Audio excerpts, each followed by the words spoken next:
በወላይታ ሶዶ ከተማና አካባቢው አስተማማኝ ሰላምና ጸጥታ እንዲሰፍን በህብረተሰቡ ተሳትፎና በፖሊስ ትጋት በተሰራው ስራ የመጡ ለውጦችን ማስቀጠል እንደሚገባ የደቡብ ኢትዮጵያ ክልል ፖሊስ ኮሚሽን ኮሚሽነር ፍስሐ ጋረደው አሳሰቡ።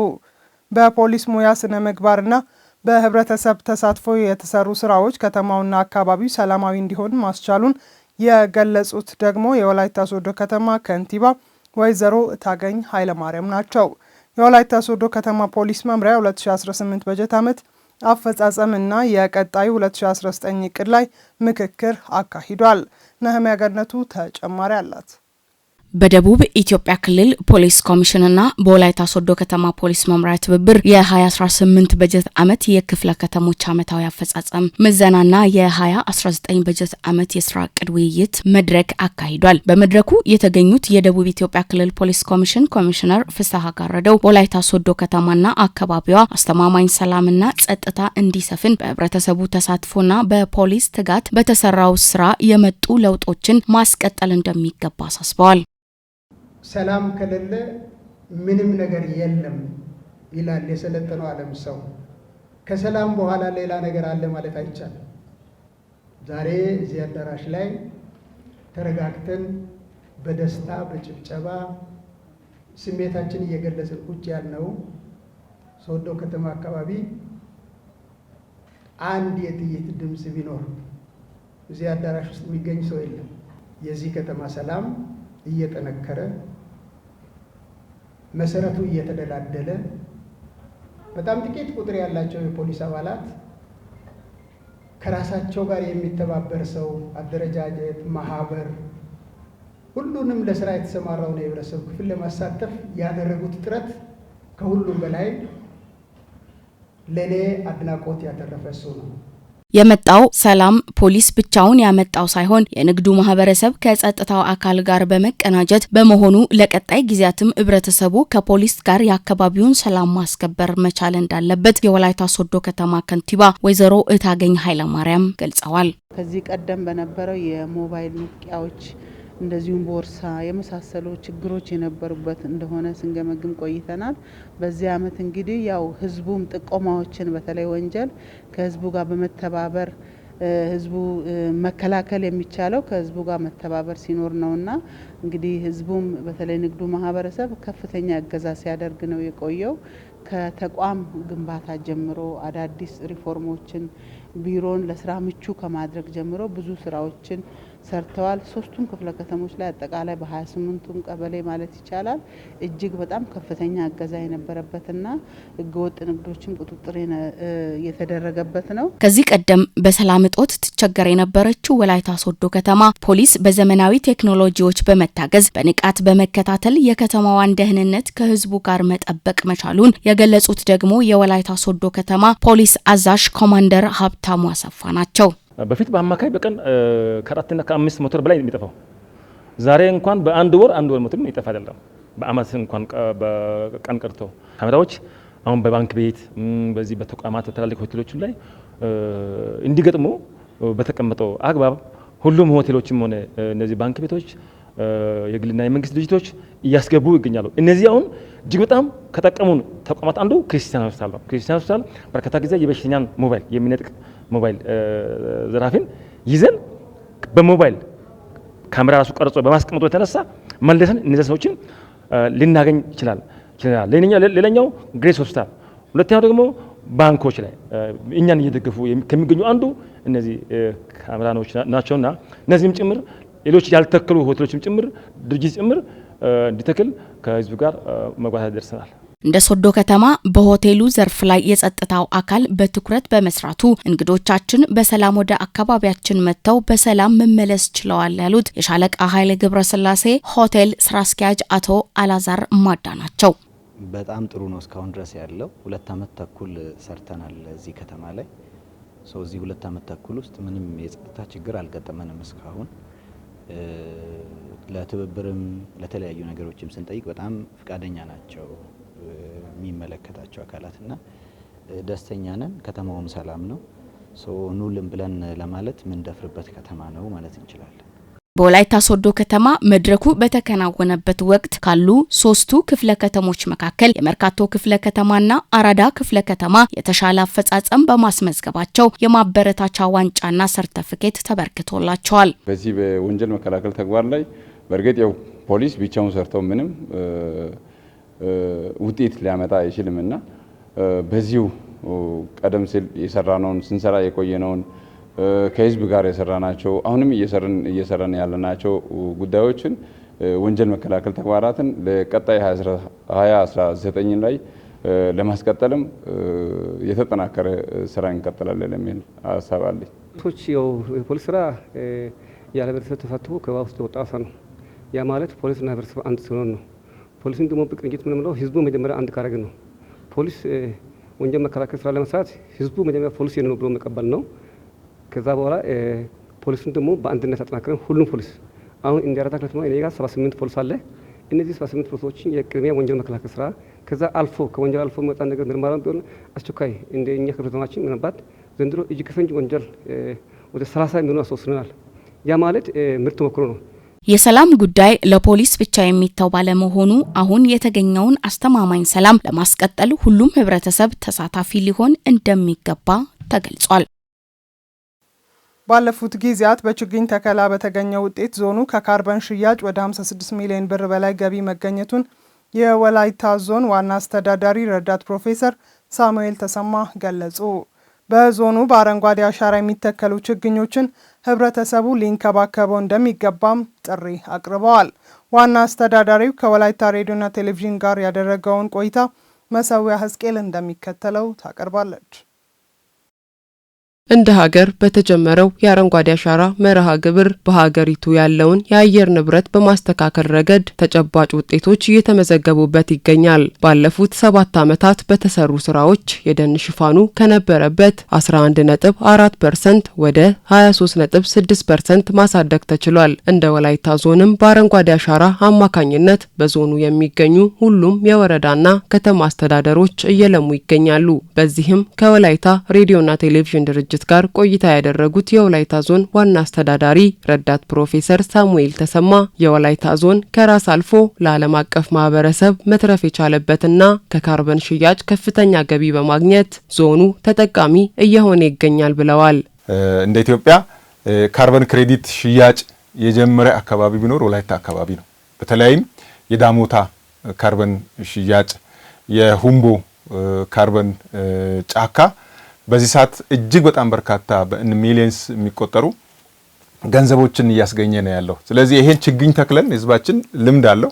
ችግኝ ተክሎ ከችግኙ ለዓለም አስተዋጽኦ ባደረግነው ልክ ከዓለም አቀፍ ደረጃ በርካታ ሚሊየንስ የሚቆጠሩ ገንዘቦችን እያገኘን ተጠቃሚ ሆነናል። በማህበር ተደራጅተው ችግኝ በመትከል አካባቢያቸውን በመጠበቅ የተሻለ ገቢ እያገኙ ነው ያሉት ረዳት ፕሮፌሰሩ ለአብነትም በዚህ ዓመት ብቻ ከሁምቦና ዳሞታ የካርበን ሽያጭ ከ55 ሚሊዮን ብር በላይ ገቢ መገኘቱን ገልጸዋል። በዚህ ዓመት ብቻ ዳሞታ የካርበን ክሬዲት ሽያጭ በማህበር ለተደራጁ ሰዎች 13 ሚሊዮን ብር በካሽ ቀጥታ ከአውሮፓ ያገኘንበት ሁኔታ አለ። ሁምቦ ላይ ያለውን ደን ሽጠን ደን ካርበን ሽያጭ ውስጥ 43 ሚሊዮን ብር አጠቃላይ 55 ሚሊዮን ብር በየአመቱ በዚህ በማህበር ተደራጅተው ችግኝ ተክለው አካባቢያቸውን ጠብቆ በማህበር የተደራጁ ሰዎች ጥቅም የሚያገኙበት ከዳሞታና ሁምቦ ካርበን ፕሮጀክቶች ውጪ የዱጉና ፋንጎና ኦፋ ካርበን ፕሮጀክቶችን ወደ ስራ ለማስገባት በእቅድ ላይ ያለ በመሆኑ የዘንድሮ የአንድ ጀንበር የአረንጓዴ አሻራ የችግኝ ተከላ መርሃ ግብር በእነዚህ አካባቢዎች ላይ ትኩረት ተደርጎ ተከናውኗል። ስለሆነም ህብረተሰቡ እነዚህንም ሆነ ሌሎች ችግኝ የተተከለባቸውን አካባቢዎችን የመጠበቅና የመንከባከብ ኃላፊነታቸውን ሊወጡ ይገባል ሲሉ መልእክታቸውን አስተላልፈዋል። የዳሞታና የሁምቦ ካርበን ፕሮጀክት ውጪ ሌሎች አዳዲስ ካርበን ክሬዲት ውስጥ እየገቡ ያሉ ፕሮጀክቶች አሉ። ዱጉና ፋንጎ ላይ፣ ኦፋ ላይ ያሉ አሉ። አሁን አብዛኛው ተከላዎች በእነዛ አካባቢ የሚደረጉ ከመሆናቸው ጋር ተያይዞ ያ ቦታ ይጠበቃል። በልዩነት የሚጠበቁ አካባቢዎች ናቸው።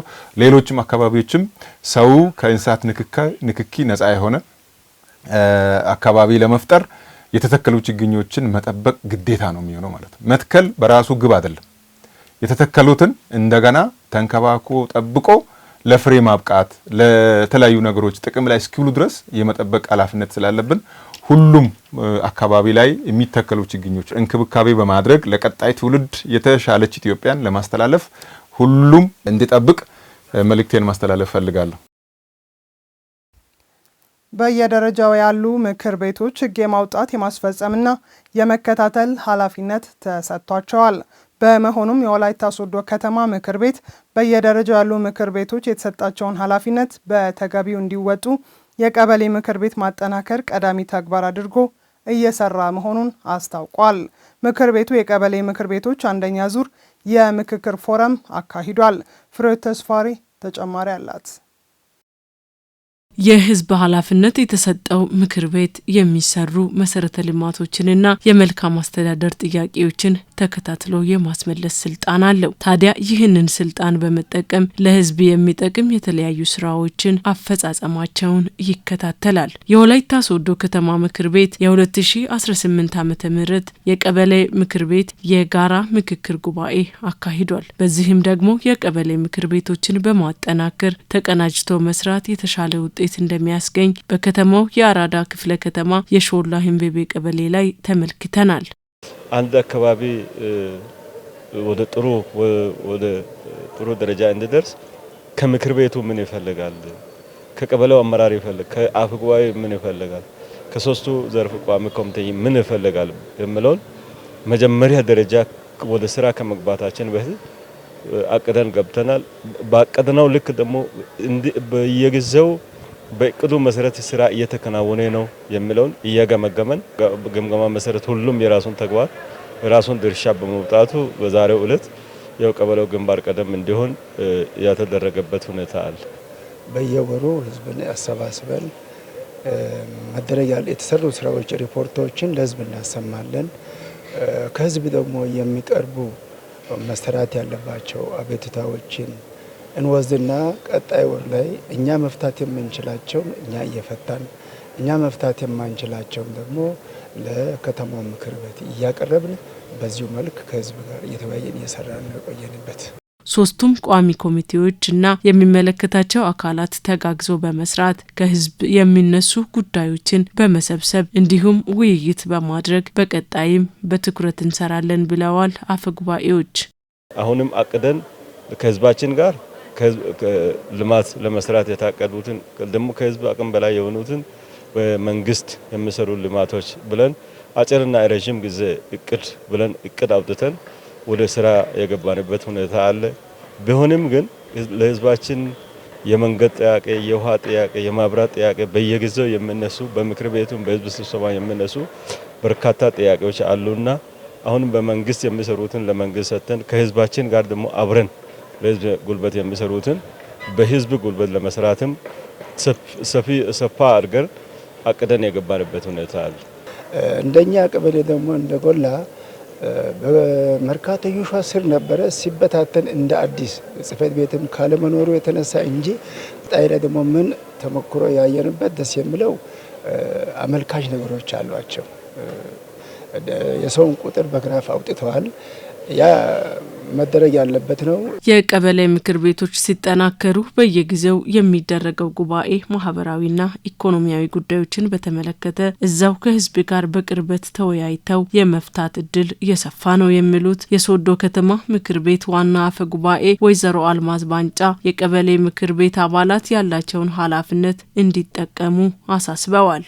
ዋናነት ስራው ያለው ቀበሌ ላይ ነው እና የቀበሌ ምክር ቤት የህዝብ ተወካይ ስለሆነ እዛ ያለውን የልማት ጥያቄ የመልካም አስተዳደር ጥያቄ ይህ ብቻ አይደለም፣ ህዝብ ከመንግስት ጋር አብሮ የመሆኑንም ጭምር እዛ ያለው ምክር ቤት በጣም መጠናከር ለከተማው መጠናከር ነው። ቀበሌ ምክር ቤት እዛ መጠናከር ማለት በከተማ ላይ ያሉ አሰራሮችን ማጠናከር ማለት ነው። ከመልካም አስተዳደር ጋር የልማት ጥያቄ ጋር ህዝብን አስተባብሮ የራሳቸውን ልማት ጥያቄ በራሳቸው ለመፍታት ከማድረግ ጋር በቅርበት ህዝቡ ውስጥ ያሉ ስለሆኑ እዛ ያለው መጠናከር ማለት ዞሮ ዞሮ የከተማውን ማጠናከር ነው። የህዝብና የመንግስት ገንዘብ ከማስመለስ ጀምሮ ብዙ የህዝብ ውግንናን በማሳየት በሚሰሩ ነገሮች የመከታተል ኃላፊነት ያለው ነው ምክር ቤቱ የሚሉት የከተማው ምክትል ከንቲባ አቶ መንግስቱ ትግሮ በቀበሌ ደረጃ ሊፈቱ የሚገቡትን በመፍታት ረገድ በትኩረት ሊሰራ ይገባል ብለዋል። ኦዲት ግኝት ለምሳሌ አንዱ የዚህ ምክር ቤት ኃላፊነት ነው።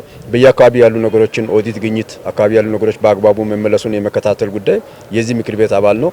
አጠቃላይ እዛ አካባቢ የህዝብ የሆኑ ጉዳዮችን በተገቢው የመከታተል አስፈጻሚም ጋር ደግሞ እነዚህ ጉድለቶች አሉ እንዲታረሙ ጭምር ከማድረግም አኳያ መከናወን የሚገባቸው ነገሮች ላይ ቅድም በዝርዝር ያዩበት ነው። በቀጣይም ደግሞ ተጠናክሮ መቀጠል ያለበት ነው። አሁን እንደ ከተማችን ያው የሪጂዮ ፖሊስ ከተማ ናት። በጣም እየሰፋ ነው እየሄደ ያለው።